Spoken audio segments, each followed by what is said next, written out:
Tennessee basketball picks up its second commit for the class of 2023. Who is it? We'll tell you all about him, plus two guests on today's edition of Locked On Vols. You are Locked On Vols, your daily podcast on the Tennessee Volunteers. Part of the Locked On Podcast Network, your team every day.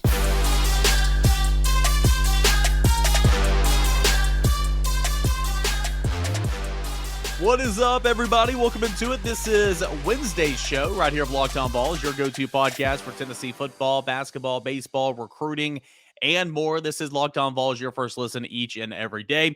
I'm your host, Eric Kane. So glad to have you guys along for the ride. Thanks so much for hanging out with me, making Locked On Vols your first listen, and subscribing and following the show on YouTube each and every day. So Tennessee basketball picks up its second commit for the class of 2023, and Freddie Dilione, a 6'5", 195-pound shooting guard from Fayetteville, North Carolina.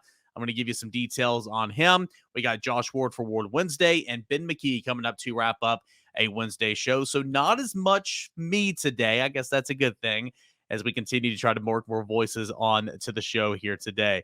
All right, let's get down into business. Freddie Dilione, as I mentioned, 6'5", 195 pounds, Fayetteville, North Carolina. Tennessee was picked over UConn, Alabama, North Carolina State, Wake Forest, VCU, Virginia. And, of course, he made an official visit to Tennessee amongst some other programs earlier this summer, and really was vibing with Rick Barnes, vibing with, Coach Gainey, the assistant coach for the Tennessee basketball team.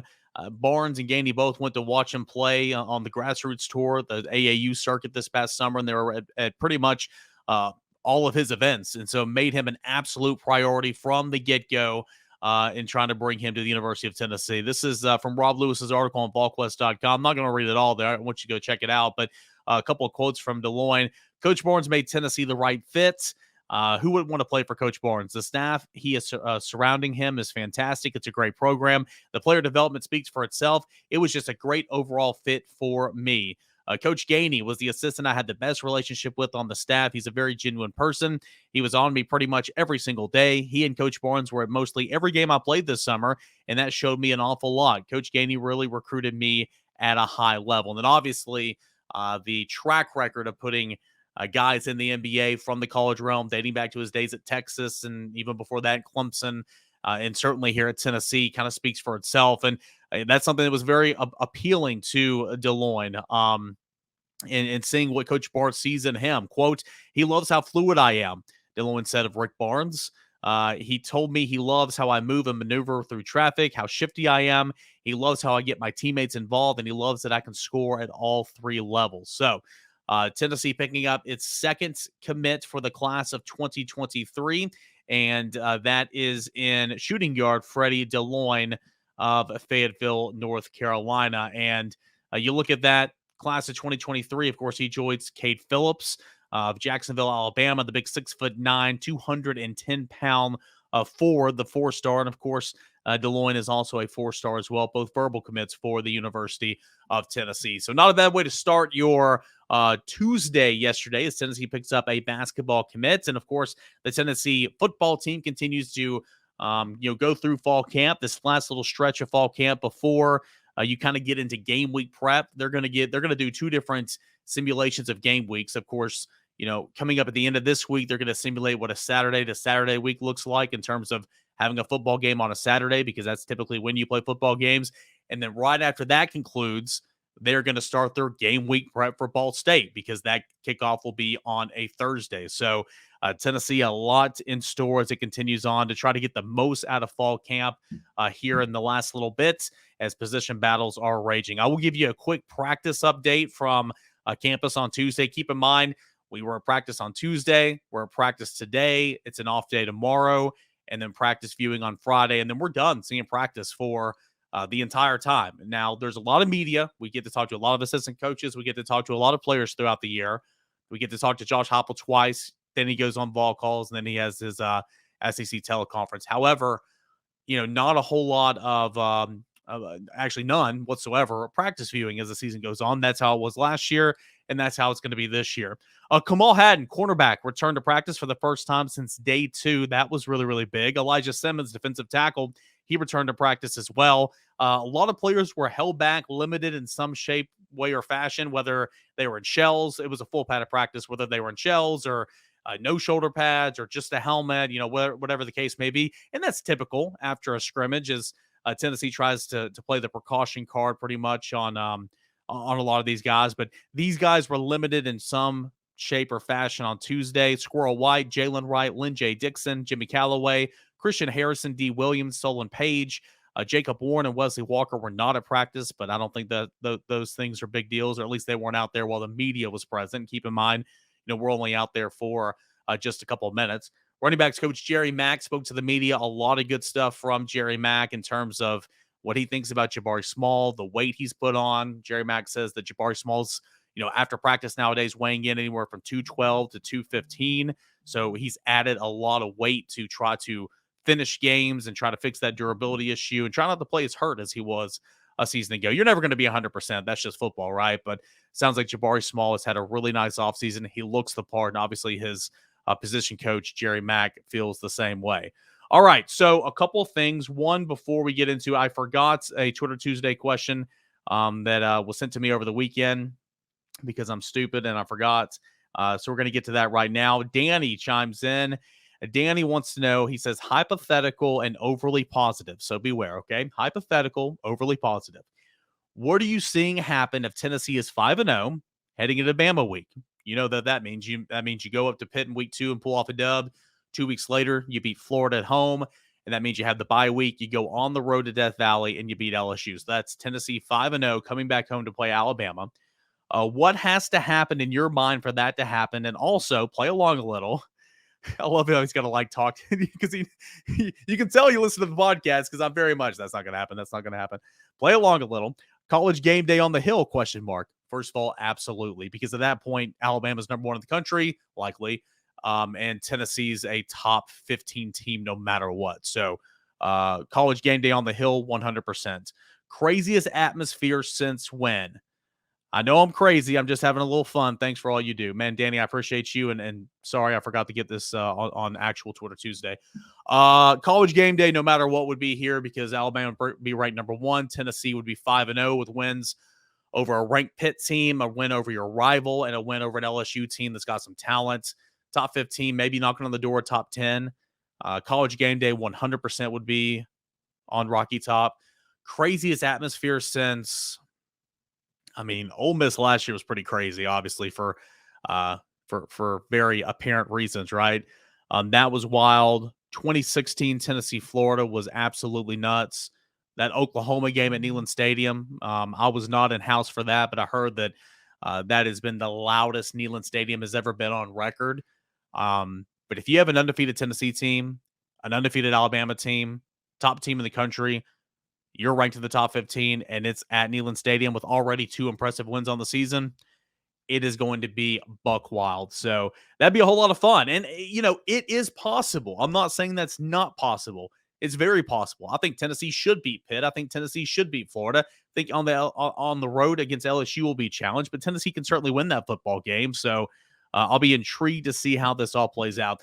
And we got one more, that segment at the end of PTI, or at least I don't watch PTI anymore, but back in the day, whenever they used to, say the errors on the day, the mistakes we made, you said this, that's wrong. That's wrong.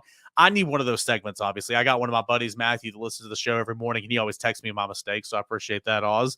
But also Kurt called me out on this because it was his question, and I'm stupid. I'm sorry, Kurt.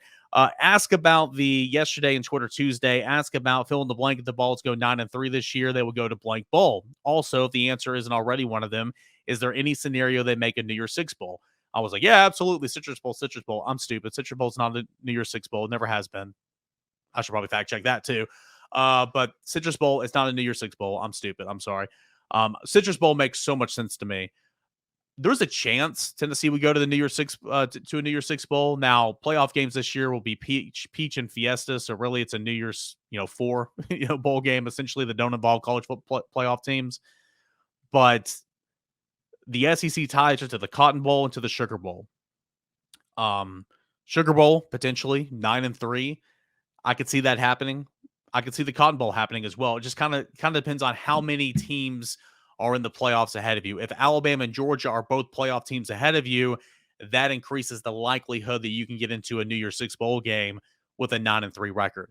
Still think it'd be a stretch. I would still likely point towards the Citrus, but it is possible without a doubt. It would be either the Sugar or the Cotton Bowl, likely the Sugar Bowl, in my opinion. All right, we covered a lot of ground here in segment one. We told you all about the new Tennessee basketball commit, the shooting guard, Freddie Dilione, and we went over some of my errors and some Twitter Tuesday stuff we didn't get to and a couple of practice notes. Coming up next, we got Josh Ward of 99.1 The Sports Animal. Josh and Swain joining the show for a little Ward Wednesday. Ben McKee coming up later in the show. All that. Stay tuned. Don't go anywhere. This is Locked On Vols. Welcome back into your Wednesday edition of Locked On Vols. It's Wednesday, so you know what that means. We're going to bring on our guy, Josh Ward, for a little Ward Wednesday action. Josh, what is going on today, my man? Hey, Eric.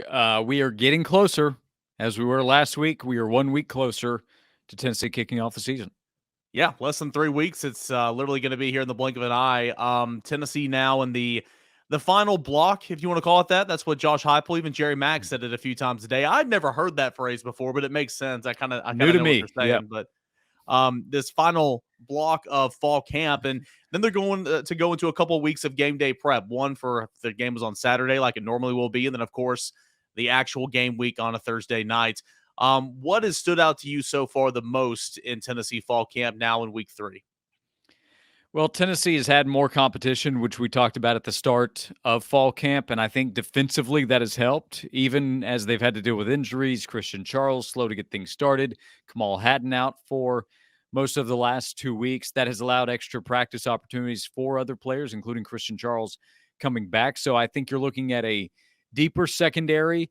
Now, do they have an established number one at corner like Alontae Taylor last year? That's still a question. That'll be one of my big questions going into the season. But I think they're deeper and probably feel better about linebacker than they did a year ago. And on the edge, I think Tennessee has to feel good about what they could potentially do this year. Left tackle may be fine, but that's still something to be determined on the field in actual SEC games or when you go to Pitt for week 2. And I think there's still some things to figure out at wide receiver. The other big bright spot besides Hendon Hooker is really good at quarterback, and maybe that position itself is a little more developed. I think they feel really good about the starting running back. I think there's a lot of confidence in what Jabari Small can do this year. Yeah, I think so too. For Jabari Small, I always liked him running the football. I think he's Jerry Mack even said it today. He was probably their most physical running back last year, and I would agree. I mean, I know Tylen Evans is of things as well, but when he was here before he quit, but Jabari Small, there's a durability issue there, but is put on about 10 to 15 pounds. He's weighing anywhere between 212 and 215 every single day. And that should help him. And Jerry Mack believes that should help him finish games. They were stressing finish so much yesterday. And I think if Jabari Small can finish football games and play consecutively, Tennessee will always be a threat on the ground. Yeah, and I still give Jabari a lot of credit. He played hurt for most of last season. Remember, he was injured going into the half against Pitt, and he had to play the rest of the season. That was very early last year. So I give him a lot of credit for that a season ago, but they do want him to be bigger, more durable, and he recognized that was the something he needed to do. And he's put the work in physically, and I think that'll make him a better player. He has a chance to have a really big season, and I think as they try to get the offense going and still try to figure out what do they have in the passing game to go along with Cedric Tillman, and Jacob Warren's going to be important in the passing game. There are other clear prospects in that conversation, Jalen Hyatt, Brew McCoy, assuming eligibility, but they still have to go show what they can do. Tennessee has a better feeling going in of what Jabari Small can do, and he's going to have a chance to do a lot early. Yeah, kind of on that note, in terms of receivers, Josh Heupel, whether it be by design or whether they're worthy of the praise. I'm sure they're worthy of the praise to a certain extent, but mentions a lot of names at wide receiver. Kelsey Pope mentions a lot of names at wide receiver. You had, Alex Golesh, who's mentioned a lot of names at wide receiver. You've got two that are going to play. That's Jalen Hyatt in the slot, and of course that's Cedric Tillman. And then impending eligibility, you believe that's going to be Brew McCoy on the other side, at least to be out there first, is what I would assume. But he's not eligible right now. It kind of feels like it did last year in the sense of got a lot of options, just going to throw them out there and then see what sticks. But I do think it's better off this year, obviously, because two they're going to play no matter what. You're not searching for 3, you're searching for 1 at this point. Yeah, I don't worry about the wide receiver position. You have a clear number 1 there in Cedric Tillman. And last year, think about the conversation. We didn't talk much about him. He was a guy that was a part of the rotation of names. We talked about Velus Jones and what he would be able to do with another year of eligibility. We knew Javonte Payton was going to factor in as a transfer from Mississippi State. There was a ton of hype around Jalen Hyatt. He didn't live up to it last year. That was part of the motivation for him to have a really good offseason to be ready this season, because he knows he has another opportunity, really a better opportunity than a year ago. We know Brew McCoy has talent, but somebody else I do believe will emerge. Maybe it's Walker Merrill. Maybe it's one of the Jimmies, Holiday or Callaway. Jacob Warren will be a part of the passing game. Princeton Fant will be a part of what they can do as well. But it starts with Tillman, who's more established than anybody was heading into last season. I really believe Jalen Hyatt can have a good season for Tennessee and will make some plays. And one of the freshman receivers, there might be a game where Squirrel White has a couple of catches and one big-time play, and that can make a difference in what they do. I think some of the expectations have gotten a little crazy with Squirrel, have honestly gotten a little unfair to him.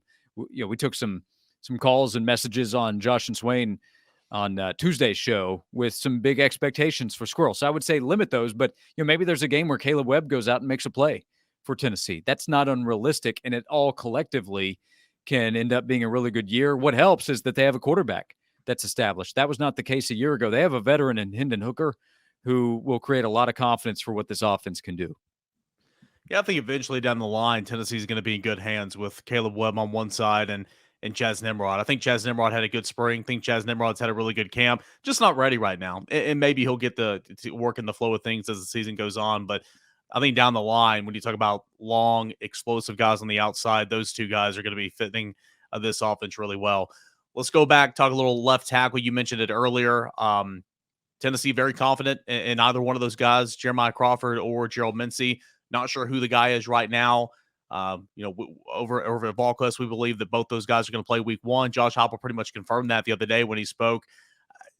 What do you make of that? Should they go ahead and make a call, right now? Should they go ahead and make a call? I mean, what's the difference in making a call right now and then after week 1? Because, by week 1, it's just kind of like, well, whoever has the better game after Ball State. I guess it's a good thing because you're going to leave Darnell Wright on the right side. But, this left tackle position battle needs to wrap up, in my opinion. Yeah, I think so. This position could be a reason you point to the regular conversation. You want to play a big opponent to start things out, or you want kind of a tune-up game? Well, because of the question at left tackle and because you're still trying to establish your playmakers at receiver, I think Tennessee's better off playing a game where you shouldn't have to worry really at all going in. Tennessee will be a massive favorite against Ball State. Get some live reps, real reps for your left tackles, and you can make a true determination, because if you're going to Pitt without really knowing what you have at left tackle and you don't feel great about either guy coming out of the Ball State game, you have a problem going to Pitt because they have some defensive linemen up front. So I don't think it's a huge deal to say, we're going to play both guys. That allows them both to continue pushing to try to be the starter. But after week 1, with 9 days to get ready for Pittsburgh, Tennessee needs to have its left tackle to get ready for Pitt. Yeah, and again, I don't coach offensive line. Glenn Ellerby, Josh Heupel, they all know, they all know that a lot better than I do. But you don't rotate offensive linemen. I know that thought's been thrown out there a couple of times with how fast Tennessee goes. Could you play a swing man to come in there and spell? And I guess that could work sometimes. But offensive line is, you need to have 5. They need to stick there. They need to learn how to play next to each other. So I guess as you get close to kickoff, it's like, it's great that you have confidence in both those guys, but they need to be working together with Jerome Carver on the left side and start getting that chemistry. That's just kind of how I look at it. We'll talk defense next week when you join the show. But lastly, before we let you go here, I want to ask you about Tennessee recruiting East Tennessee there. A couple of really nice little gets here. Tennessee on Sunday morning had 1 cornerback. Tennessee Monday afternoon had 3 cornerbacks. Jordan Matthews shocks Texas, picks Tennessee, and Tennessee brings in Ricky Gibson as well. Tennessee a top 10 recruiting class per Rivals in the country. A nice little roll here this past weekend. Yeah, Tennessee's done really well at a number of different position groups. I still looked at the secondary and said, okay, corner's a question with this football team. What if we go through the year and nobody really emerges to play at a high level? Well, then that makes the 23 recruiting class become even more important. And the truth is you need athletes every year at that spot. And Tennessee went out and got somebody like Gibson, who Georgia had pushed for up until his commitment. And then, as you talk about with Jordan Matthews, I mean, Texas has recruited at a very high level as one of the top classes in the country and was considered the favorite for so long with Matthews, and Tennessee really stole him away. You could almost consider him a Texas commit who then flipped to Tennessee. I mean, as he said, he had changed his mind. So really good news for Tennessee to add quality athletes in the secondary, which is a position of need. And you just have to have them. Thinking about what Tennessee does, a lot of schools are really good offensively, especially in the SEC, and have really good wide receivers. So Tennessee needs as many athletes and as much competition as it can create. You think about bringing in Andre Turrentine. He was a highly touted DB a year ago who was still just a second-year young player in the secondary. So him coming into the program and then those guys who will be coming in a year later, Tennessee is establishing, I think, some real talent and depth in the secondary to compete over the next couple of years, because that's how you get better. You recruit high-level wide receivers and bringing in some talent there, highlighted by Cameron Seldon, and then the guys that we're talking about in the defensive backfield to then go up against each other on the practice field should make them better in the future when they go up against teams like Alabama and Georgia and Florida, what they're going to have at receiver and what Texas A&M is going to have when you face a program like that. You need as much talent in practice to get ready for those teams that are going to have the same level and in some cases higher level talent. Josh Ward, you can find him on Twitter at Josh_Ward. Aside from his weekly check-in here with us on Locked On Vols every single Wednesday, he is the co-host of the show that bears his name, Josh and Swain. A lot of good stuff coming up the rest of the week and leading up to kickoff. Yep, it's football all the time now. So a lot of camp talk and a lot of what's going to happen in week one as we're now just approaching a couple of weeks. So Jason Swain, great insight, and we have it every day, 12 to 3 on the Sports Animal. Yep, that's 99.1 on the dial, 990 on the AM channel. Josh, thanks so much, man. You got it. Thank you. All right, we talked to Josh Ward here. We're going to check in with Ben McKee as we conclude this Wednesday show. That's coming up here in just one moment. But first, a message from NHTSA. You're hanging out with some friends and putting back a few drinks. A few becomes too many. As the evening comes to an end and people start to head out, you think for calling a ride. Nah, you live nearby. You can make it home just okay. That's no big deal. What are the odds you're going to get pulled over anyway? And even so, what's the worst that could happen? Your insurance goes up, you lose your license, you lose your job, you total your car, you kill someone. Everyone knows about the risk of driving drunk. The results are tragic and often deadly. However, that still doesn't stop everyone from getting behind the wheel under the influence. That's why police officers are out here right now looking for impaired drivers on the roads to save lives. So if you're thinking you're okay to drive after a few drinks, think again. Play it safe, plan ahead, get a ride. It only takes one mistake to change your life or someone else's life forever. Drive sober or get pulled over. Ben McKee, VolQuest.com, joins the show here today, talking a little Tennessee football camp, a little Tennessee recruiting. Ben, now about 3 weeks into camp, season's we're less than 3 weeks away from opening night. It's getting here in a hurry. Yeah, Tennessee football team going on a quest into new adventures this season, and so far so good. I think training camp is going pretty well, and I almost think that there's a quiet confidence, Eric. I don't know if you feel the same way, but last fall camp it was a lot of unknown, so very vague answers from the coaching staff, Josh Heupel, the assistant coaches, but more pointed answers this fall camp, in my opinion, and I do think that is very telling, because I think when a coach is uncomfortable with what they have, yes, there's always going to be coach speak regardless of how good a coach feels about his roster. But I do think that coaches who feel good about where the team is open up a little bit more. And I think you've seen that from Josh Heupel, both on the offensive end and on the defensive end. Now, I don't think Tennessee's going to go out and have a 10-win season, but Roman Harper thinks so. I'd love to have a conversation with Roman Harper. I think the former Alabama player may be trying to heighten the expectations for Josh Heupel there. But Tennessee is going to be better, and it all starts with Hendon Hooker, who is having a great fall camp. You know, whether it be day 2, day 4, day 7, I mean, Tennessee seems to be growing in confidence. It looks like a different ball club, and obviously year 2 in the system. They're bigger, faster, stronger. It's all the summer talk and everything, but this does seem like a different, mentally, physically, a different football team this go around, and I think this is a comfortable football team, comfortable in the skin, comfortable in their own skin at practice, comfortable in the coaching and all that, and I think it's showing over here in camp. Yeah, like I was saying, there's a quiet confidence. There's a little pep in the step, and I don't think there's as many nerves going into this season opener Part of that is because everybody, coaches and players, are familiar with one another. The coaches are familiar with Knoxville and the football facility and Neyland Stadium and all those simple things because they've been here. And then now on the flip side of that, the players are very comfortable with the coaches and they know what to expect. They're somewhat of a pecking order. You're not trying to establish leaders. You are in a sense because you're replacing guys like Matthew Butler, Alontae Taylor, some key guys like Velus Jones.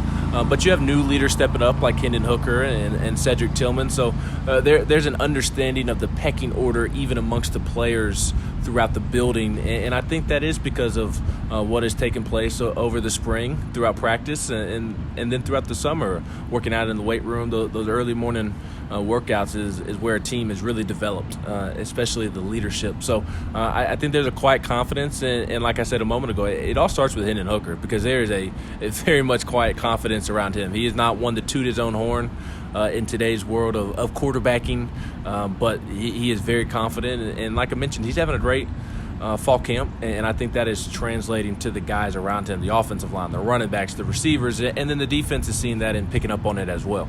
Yeah, on 3, 4, 5, one of those days early on in camp, you can kind of start, picking up on that type of stuff. But also, there were position battles then in camp. There's position battles now in camp. Left tackle, Gerald Mincey, J.J. Crawford. It's going to go into week 1 most likely. Wide receiver opposite of Cedric Tillman. Brew McCoy looks good out there. They should get him eligible. Cornerback. Those are the 3 biggest, position battles, if you will. What have you kind of seen in those positions here early on? Yeah, a couple of interesting battles, as you mentioned. How can you not point out the battle at left tackle first because they're blocking Hendon Hooker's blind side. And I think that they are in a better spot than maybe I anticipated going into fall camp. I don't think that means that Jeremiah Crawford or Gerald Mincey is going to go on and be an all-SEC performer, but I don't necessarily think that it's going to be a liability. We'll see week 2 against Pittsburgh. That'll be a big test. Pittsburgh is very stout in the front 7 and specifically along the defensive line. So that'll be a big test for those guys, and we will really gauge whether that's going to be a position of weakness for Tennessee this fall or not. Those guys just have to go prove it. Gerald Mincey barely played at Florida. Jeremiah Crawford coming from JUCO. They've got to go prove it on a consistent basis. So that is certainly a key battle to watch. I think the receiver depth is a big question mark as well. I think you know what you're getting in Jalen Hyatt and Brew McCoy, not Bruce McCoy, but I would, yeah, Bro McCoy as I like to call him. I would be very surprised if McCoy and Hyatt do not have big seasons. They need to go prove it in a game, but I think they're having good fall camps. You mentioned Brew a second ago, and he's really progressed as his body has gotten more into football shape. But who's going to step up behind them? You can't really make it with 3 receivers. You did last year, but that's not ideal.